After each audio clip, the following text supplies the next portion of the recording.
Selamat datang di podcast Sahabat Membine, Perempuan Punya Cerita. Halo sahabat Membine, selamat datang di podcast Sahabat Membine, Perempuan Punya Cerita.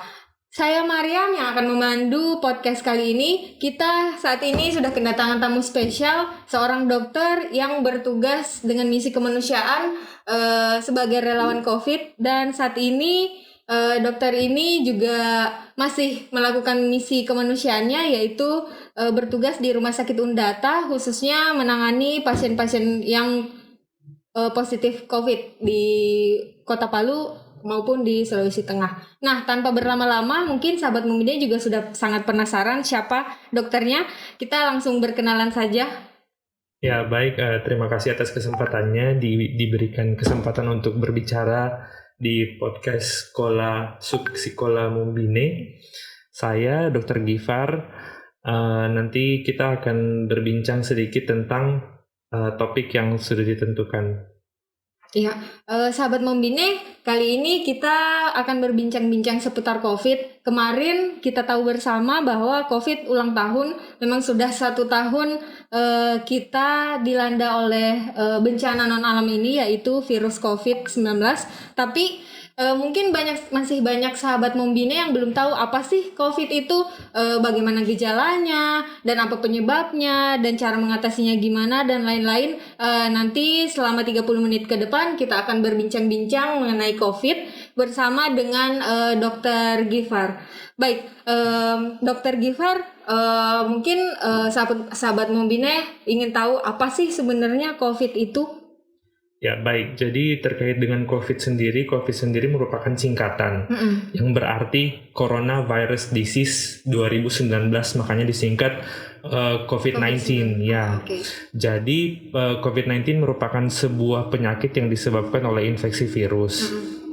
Di mana infeksi virus ini sebelumnya sudah ada, namun kali ini jenis virus yang baru dengan gejala yang lebih berat, seperti itu. Berarti bisa dibilang nggak virus yang lama bermutasi kemudian menjadi virus COVID-19 ini? Baik, secara prinsip sebenarnya virus memang selalu melakukan mutasi. Jadi masalah COVID-19 ini bisa dibenarkan bahwa coronavirus yang bermutasi dan menghasilkan SARS-CoV-19 atau COVID-19 ini. Kalau kita terjangkit COVID-19 ini, kira-kira gejala yang akan ditimbulkan sendiri itu apa sih, Dok? Ya, jadi penyakit ini ada julukan sendiri bagi tenaga kesehatan di Indonesia. Jadi kami biasa menyebutnya penyakit 1000 wajah. Jadi antara satu dan penderita yang lain itu tidak selamanya menunjukkan gejala yang sama. Ada dengan tanpa gejala, ada dengan gejala ringan, gejala berat, sampai kritis dan mengancam nyawa. Nah, namun secara umum coronavirus ini gejala utamanya itu biasa meliputi saluran pernafasan, mulai dari batuk, sesak, atau demam. Gejala penyerta pada beberapa penderita bisa berupa sakit kepala, mual, muntah, diare, dan lain-lain. Tapi nggak ada gejala pasti, walaupun orang yang tidak terdeteksi, tapi dia membawa virus, tapi nggak ada gejalanya. Kan beberapa belakangan misalnya indera penciumannya nggak berfungsi selama beberapa hari atau? Ya, jadi masalah perjalanan penyakit, apabila seseorang terpapar coronavirus, dia tidak langsung menularkan, dia bisa langsung menularkan dalam 48 jam setelah terpapar. Namun 48 jam ini tidak langsung menimbulkan gejala. Saya ambil contoh, misalnya saya terpapar dari penderita yang lain. Kemudian saya bepergian atau kontak berkehidupan sosial dengan orang lain, itu saya berpotensi menularkan walaupun saya belum menunjukkan gejala. Adapun menurut teori, COVID-19 ini dapat menimbulkan gejala 1-14 hari atau paling lambat sampai 28 hari. Jadi sangat bervariasi. Bervariasi ya, tergantung mungkin imun kita atau gimana? Kalau masalah munculnya gejala atau beratnya penyakit itu bisa dipengaruhi oleh tadi sudah benar, masalah imunitas kita, bagaimana kondisi kita saat terpapar, apakah kita dalam kondisi fit atau memang lagi drop. Yang kedua tergantung dari bagaimana virus itu masuk ke tubuh kita gitu. Nah, bagaimana virus itu masuk ke tubuh kita? Mungkin bisa dijelasin nggak? Gimana sih cara penularan virus COVID ini? Soalnya kan masih simpang siur nih. Ada banyak masyarakat juga yang nggak percaya dengan adanya virus ini, atau mungkin banyak media-media yang bisa virus ini masuk ke tubuh kita. Baik, secara prinsip virus ini berpindah melalui droplet. Droplet itu adalah molekul air yang di dalamnya menampung virus. Droplet bisa ditularkan melalui kontak langsung orang ke orang atau secara tidak langsung oleh benda-benda yang disentuh oleh penderita dan dipegang oleh orang lain. Jadi misalnya seseorang berkehidupan sosial tanpa melakukan protokol kesehatan, kemudian dia dapat menularkan coronavirus itu melalui dia bernafas dan berbicara. Jadi droplet yang keluar dari saluran pernafasannya itu terhirup atau menempel pada bagian tubuh orang lain, itu berpotensi menularkan. Jadi misalnya seorang penderita tadi kan saya sudah jelaskan berbicara kemudian dropletnya terhirup, itu bisa. Kemudian cara kedua yaitu misalnya seorang penderita memegang objek, misalnya di rumah sakit alat kesehatan, dia habis pakai stetoskop, dia habis pakai apapun instrumen rumah sakit yang habis disentuh dan dipegang oleh orang lain, di situ terjadi perpindahan. Nah, cara masuknya sendiri ke dalam seseorang bisa melalui terhirup, dalam hal ini saluran pernafasan hidung dan mulut, atau melalui konjungtiva, dalam hal ini mata. Makanya pada protokol kesehatan itu bukan cuma menganjurkan masker, tapi juga face shield untuk melindungi mata. Oh, tapi juga face shield untuk melindungi mata. Selain ketiga indera ini, mata, hidung, sama mulut, ada tempat lain lagi nggak untuk masuknya virus itu ke dalam tubuh? Dari yang saya ketahui cuma tiga itu. Berarti nggak masuk ke telinga ya? Enggak. Kalau misalnya menular melalui darah atau keringat itu sebenarnya enggak. Oh, darah sama keringat enggak ya?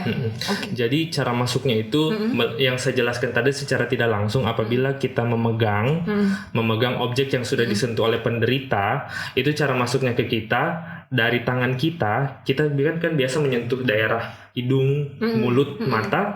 Jadi virus yang sudah menempel di tangan kita itu berpindah ke bagian mata, mulut, dan hidung. Jadi seperti itu perpindahan secara tidak langsungnya. Oke, kalau secara langsungnya berkontak langsung dengan berbicara, terhirup. Kalau kemarin kan ada pemberitaan yang ngasih tahu bahwa si virus ini juga bisa masuk bisa lewat udara selama berapa jam gitu. Sebenarnya kalau misalnya bertahan di udara, saya belum baca pasti. Cuman kan dari secara prinsip kan virus ini berpindah melalui droplet itu kan molekul air. Otomatis molekul air itu tidak akan bertahan di udara. Pada kurun waktu tertentu dia akan jatuh. Pada jarak tertentu dia akan jatuh ke tanah. Jadi misalnya saya berbicara pada orang kurang dari 1 meter, orang itu beresiko. Tapi kalau saya berbicara dengan seseorang, saya penderita di atas 2 meter, droplet itu tidak akan menyebar sejauh itu, dia akan jatuh ke tanah dalam jarak 2 meter. Tapi kalau untuk waktu saya belum baca pasti itu berapa lama bisa di udara. Oke. Tadi kita udah dijelasin oleh Dr. Givar gimana cara penularannya. Nah, sekarang kita mau tahu nih gimana cara mencegah penularannya ini COVID-19 itu sendiri. Ya, baik.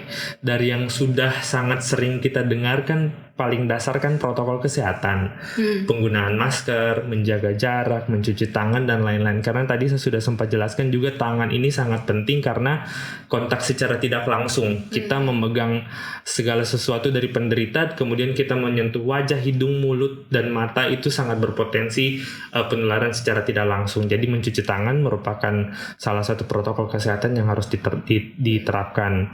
Namun di luar dari protokol kesehatan yang sudah sangat sering disosialisasikan, perlu dipahami juga seyogianya seseorang itu harus makan yang bergizi. Bergizi dalam hal ini bervitamin dan komponen mineralnya seimbang. Yang sangat dianjurkan itu konsumsi vitamin B kompleks, vitamin C dan vitamin E, dan mineral yang sangat dianjurkan adalah zinc. Di luar dari diet ada juga kita harus memperbaiki latihan jasmani. Misalnya sederhana berjemur 15 menit sebelum jam 8 dan sesudah jam 4 sore, atau latihan fisik yang ringan secara berkala. Kemudian yang terakhir adalah istirahat yang cukup untuk menjaga imunitas agar tetap stabil.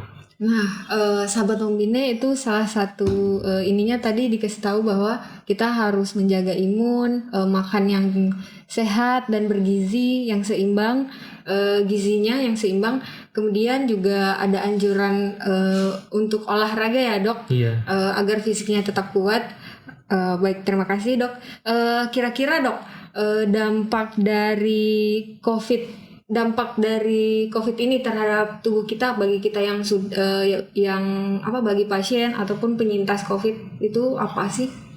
Ya, jadi dari yang saya baca, apabila seseorang terpapar corona, gejalanya sangat beragam, tergantung dari pasiennya, tergantung dari imunitas dan apakah ada penyakit penyerta atau tidak, atau usia penderita. Dalam hal ini kenapa penyakit penyerta itu bisa memberatkan gejala, karena virus itu dapat mengganggu sistem yang berkaitan, bukan cuma di saluran pernafasan. Misalnya dia dengan penyakit ginjal, virus itu dapat mengganggu regulasi ginjal lebih parah sebelum terpapar virus corona, jadi lebih mengancam. Kemudian bagi penyintas sendiri itu dampaknya secara emosional kan dia pasti lebih stres begitu, karena untuk saat ini coronavirus itu pada sebagian orang dianggap sebagai aib apabila terpapar, jadi agak kurang terbuka. Cuman bagusnya, sisi positifnya dia bakal lebih mawas, lebih taat terhadap protokol kesehatan gitu. Dari saya sih itu dampaknya. Berarti dampaknya nggak hanya kesehatan sebenarnya, tapi ada dampak sosialnya juga. Dokter kan sekarang sedang menangani pasien COVID yang ada di Rumah Sakit Undata. Nah, untuk mendiagnosa satu pasien dia terkontaminasi COVID itu prosesnya gimana dok? Kalau bisa diceritain. Ya, jadi untuk mendiagnosa itu tergantung misalnya dari rujukan, dari puskesmas atau rumah sakit asal, dia sudah terkonfirmasi melalui 3 pemeriksaan tadi, pemeriksaan entah antibody, antigen atau melakukan PCR, itu bisa langsung ditempatkan di ruangan isolasi gedung perawatan COVID. Itu kalau sudah terkonfirmasi dari rujukan asalnya. Namun kalau pasien masuk di IGD tanpa rujukan, tapi dia memiliki gejala, itu kami dari rumah sakit ada namanya scoring COVID. Di scoring itu berisi pertanyaan-pertanyaan yang menyangkut gejala. Apakah pasien mengalami demam, batuk, sesak, dan gejala-gejala lainnya. Dan pada scoring tingkat tertentu, apabila memenuhi kriteria, pasien tidak ditempatkan di IGD umum, tapi di IGD isolasi atau IGD COVID. Di situ kemudian dilakukan pemeriksaan lebih lanjut apakah benar pasien tersebut terdiagnosis coronavirus atau tidak. Nah, saya sambung pasien yang sudah terkonfirmasi dari rujukan asalnya, misalnya puskesmas atau rumah sakit, namun masih sebatas pemeriksaan rapid antigen atau antibody, itu akan tetap dilakukan PCR oleh rumah sakit untuk memastikan benar bahwa pasien ini terdiagnosis COVID. Ya, seperti itu. Nah, kalau pasien yang saat ini dirawat di ruang apa tadi dok? Ruang gedung isolasi. Gedung isolasi COVID itu bagaimana bentuk perawatannya dok? Ya, jadi pada prinsipnya itu kami melakukan penilaian berdasarkan berat tidaknya gejala penyakit. Apabila coronavirus ini penderitanya itu cenderung berat ke kritis, kami tempatkan di ICU. Jadi di dalam gedung itu ada semacam ICU untuk pasien-pasien COVID yang tergolong gejala berat dan kritis. Namun apabila masih dalam gejala ringan sedang, itu kami tempatkan pada perawatan biasa dan perlakuannya terhadap semua pasien sama seperti itu. Untuk satu pasien berapa lama sih masa perawatannya sampai benar-benar dinyatakan sembuh? Untuk masa perawatan kami bedakan lagi sesuai gejala.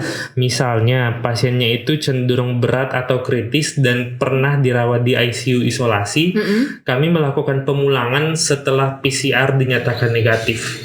Mau 30 hari belum negatif tidak bisa pulang. Di atas 30 hari masih positif tetap tidak bisa pulang. Harus negatif dulu baru bisa pulang. Nah, untuk pasien-pasien dengan gejala ringan sedang itu biasa kita melakukan pemeriksaan ulang PCR di atas 14 hari. Namun apabila sudah tidak bergejala, dari dokter penyakit dalam dipertimbangkan untuk pulang gitu. Tidak bergejala dan dinyatakan negatif melalui hasil pemeriksaan PCR-nya. Pemeriksaan PCR-nya sendiri itu dilakukan berapa kali, Dok? Satu kali kah atau bertahap atau selama masa perawatan? Kalau selama masa perawatan sih misalnya dia masuk ke rumah sakit, itu masih terkonfirmasi negatif PCR-nya. Menurut protokol perlu diurangi di hari berikutnya untuk benar-benar memastikan positif negatifnya. Jadi misalnya hari pertama negatif perlu dilakukan pemeriksaan di hari kedua. Apabila hari kedua dinyatakan positif, dimulai terapi di hari kedua. Kemudian dilakukan pemeriksaan follow up atau pemeriksaan berkelanjutan itu di hari ke-14. Hari ke-14 ya. Nah, kalau si pasien ini sembuh dan sudah dipulangkan, apakah dia harus menjalani isolasi mandiri selama 14 hari di rumahnya? Ya, jadi sesudah perawatan dan dinyatakan bisa pulang, pasien tersebut harus tetap menjalani isolasi mandiri di rumahnya. Harus tetap menjalani isolasi mandiri di rumah tetap. Ya. Sampai 14 hari. 14 hari. 14 hari juga. 14 hari juga. Nah, terkait dengan pasien yang menjalani perawatan di ruang isolasi COVID ini, keluarga atau kerabat itu masih bisa datang menjenguk, tidak seperti pasien pada umumnya. Kalau menemani di ruangan itu biasanya dengan ketetapan kedua keluarga ini dinyatakan positif. Misalnya suami istri, ibu dan anak, atau kakak beradik yang dua-duanya dinyatakan positif itu bisa ditempatkan dalam satu ruangan. Namun apabila berniat untuk membesuk atau menjaga itu tidak boleh. Tapi keluarga tetap bisa ke rumah sakit dan tetap bisa berkomunikasi, tapi komunikasinya via telepon. Ke rumah sakit itu misalnya pasiennya butuh pakaian bersih, pasiennya punya request makanan lain selain menu dari bagian gizi rumah sakit, itu kami yang fasilitasi untuk diberikan ke pasiennya langsung, bukan keluarga pasien yang memberikan. Berarti masih bisa memberikan, mengirimkan ya? Iya, masih bisa mengirimkan barang dan lain-lain. Tapi kalau untuk bertemu langsung itu langsung tidak boleh. Sama sekali nggak bisa ya. Kecuali memang dua-duanya menderita COVID. Ada yang begitu biasanya ibu dan anak yang dirawat bersama. Oke. Dokter, hingga hari ini itu ada berapa orang dirawat di sana pasien COVID? Kalau untuk jumlah pasien di bawah 30 alhamdulillah sampai saat ini. Semoga tidak bertambah. Amin. Itu untuk di Rumah Sakit Undata ya? Iya. Di bawah 30. Nah, dokter sebagai relawan COVID dan juga menangani pasien-pasien COVID di Rumah Sakit Undata sebagai rumah sakit rujukan COVID, pernah ngalamin stigma negatif dari masyarakat atau teman-teman atau orang-orang sekitar? Terkait dengan stigma negatif itu sering, misalnya orang-orang itu menganggap jangan ke rumah sakit. Kalau ke rumah sakit akan di-COVID-kan. Begitu, jadi selama masih bisa diobati di rumah, ya sudah obati di rumah dulu, jangan ke rumah sakit. Memang benar kita meminimalisir kontak dengan fasilitas kesehatan karena mengingat fasilitas kesehatan termasuk tempat yang resiko tinggi. Cuman kalau untuk meng-COVID-kan dengan alasan-alasan yang tidak relevan, saya pikir kan kurang tepat dan kurang etis. Itu terus pernah juga merawat pasiennya ini misalnya dia bergejala dirujuk ke rumah sakit dan terkonfirmasi negatif. Itu kami melakukan pemulangan itu dengan sangat sabar karena warga asal dari pasien ini dirujuk cenderung menolak, cenderung takut, cenderung jangan dipulangkan, rawat saja dulu. Biasa begitu, kami mengalami yang seperti itu di rumah sakit. Karena warga mengira bahwa dia terkontaminasi COVID karena mengalami gejala-gejala yang mirip COVID. Dan juga mungkin masyarakat banyak yang kemudian nggak mau memeriksakan diri ke puskesmas atau rumah sakit karena mungkin takut diagnosis COVID. Nah itu takut dipositifkan. Iya, takut dipositifkan. Ada lagi nggak dok stigma atau hal-hal yang mungkin di luar rumah sakit? Saya di luar rumah pengalaman sakit, waktu jaga pintu masuk kota.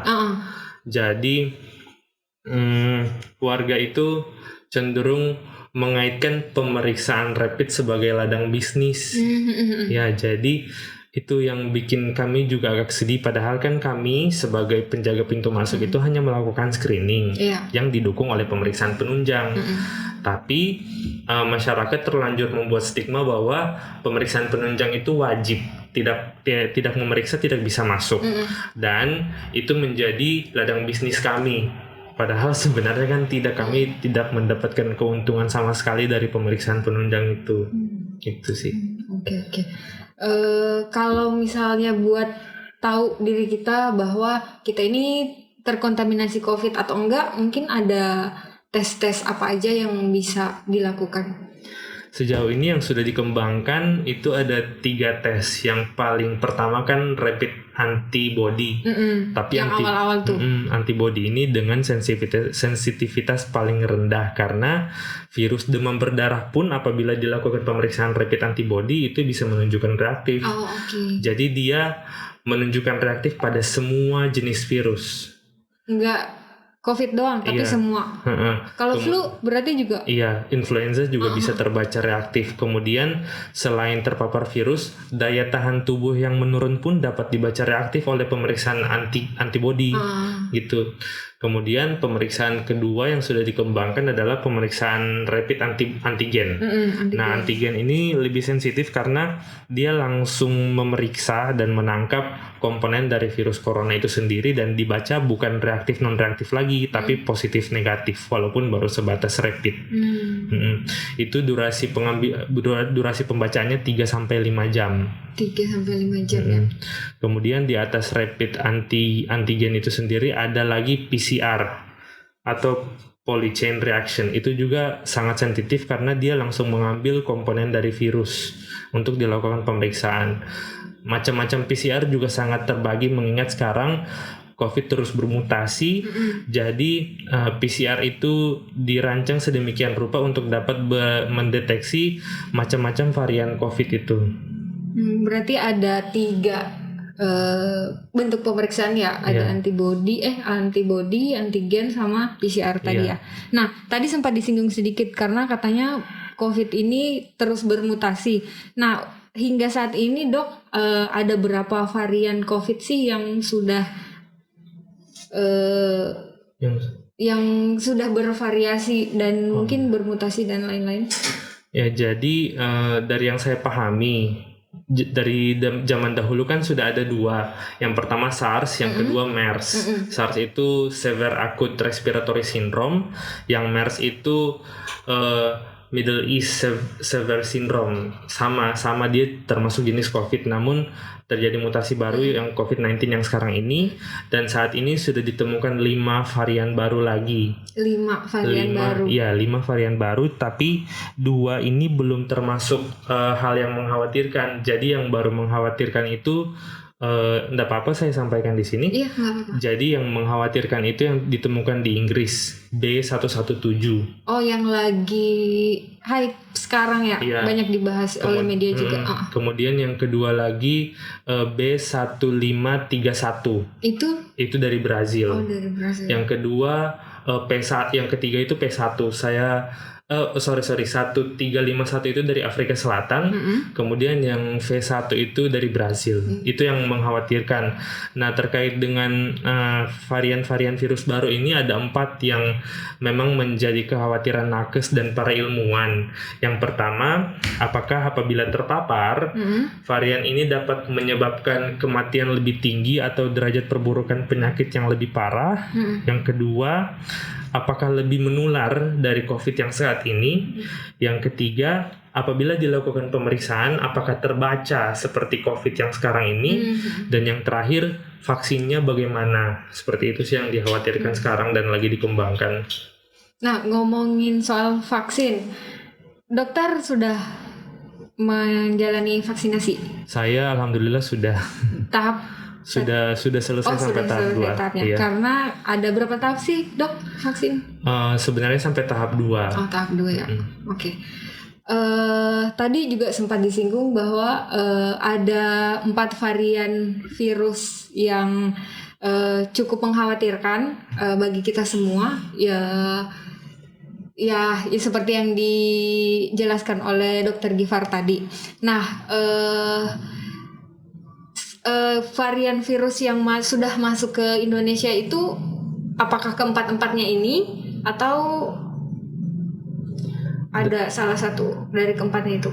Baik, dari yang saya dengar di berita dan pemberitaan-pemberitaan di media sosial itu ditemukan di beberapa kota di Indonesia. Saya tidak tahu persisnya di mana. Itu yang dari Inggris, B117. Oh, yang dari Inggris. Iya. Kalau yang lain saya belum tahu. Dari 4 varian virus ini ada gejala yang kalau kita terkontaminasi ada gejala yang berbeda atau sebenarnya gejalanya sama semua? Dari yang saya baca, mutasi ini hanya menimbulkan jenis virus yang berbeda, tapi terkait penyakit gejala yang ditimbulkan itu masih dominan sama, masih meliputi saluran pernafasan. Oke. Kemarin kan sempat heboh juga salah satu artis Indonesia itu terkontaminasi virus, maksudnya timbul jerawat atau bentol-bentol itu di mukanya, itu katanya salah satu gejala virus juga. Itu gimana, Dok?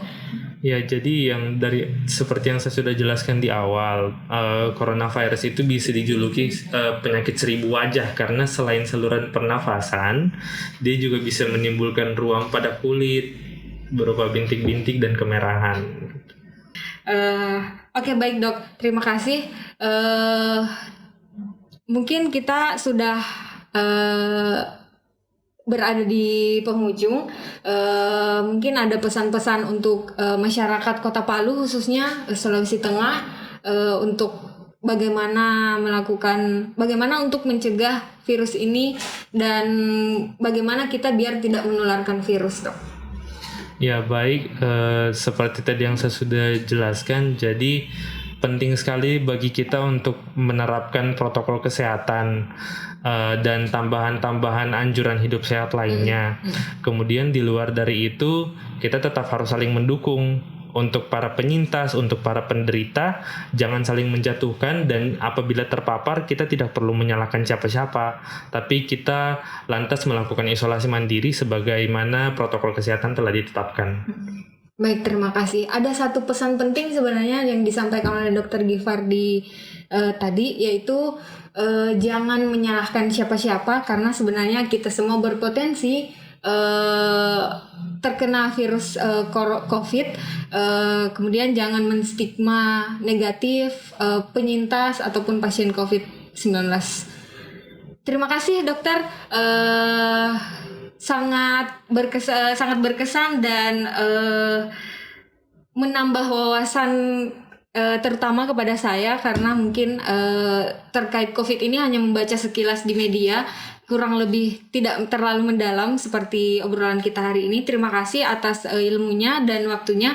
Oke, sahabat Membine, kita akhiri sekian obrolan seru dengan Dr. Gifar sore ini.